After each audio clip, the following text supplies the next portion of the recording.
അത് പറഞ്ഞപ്പോഴാ ഞാൻ ഇന്നലെ ആദ്യം ചോദിച്ചു നീ എന്താ ആലോചിക്കുന്നത്. എടി ഇന്നലെ ഉള്ള പിറന്നാൾ നമ്മളൊരു ബൊമ്മ കിട്ടില്ലായിരുന്നോ? അതിനെ നമ്മൾ ഷെൽഫിൽ വെച്ചില്ലേ? പിന്നെ ആരെടുത്ത് ഇന്നലെ കിടക്കുമ്പോ നമ്മുടെ അവിടെ കൊണ്ട് വെച്ചത് തലേന്റെ അവിടെ? എന്താ ഷെൽഫിൽ ഉണ്ടല്ലോ, വേണമെങ്കിൽ നമുക്ക് നോക്കാം.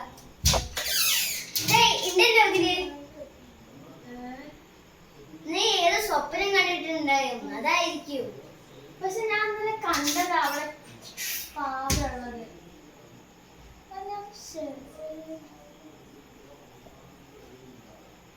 ഞാനൊരു സ്വപ്നം കണ്ട് എഴുന്നേറ്റപ്പോഴേ പാവ ഇവിടെ ഉണ്ടായിരുന്നു. ഷെൽഫും തുറന്നിറക്കിയിരുന്നു. ഇനി ഇന്നലെ തൊട്ട് ഇന്നലെ വെച്ച് തൊട്ട് പിന്നെ ഷെൽഫ് തുറന്നിട്ടേ ഇല്ല. നിനക്കോരോ തോന്നിയത് കാര്യമായി വേറെ സ്വപ്നം കണ്ടു.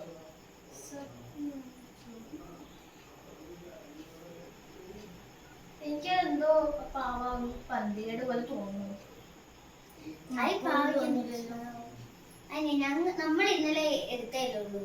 നിനക്ക് ചിലപ്പോ അതിനെ ഓർത്തുകൊണ്ടിരുന്നപ്പോ തോന്നിയതായിരിക്കും.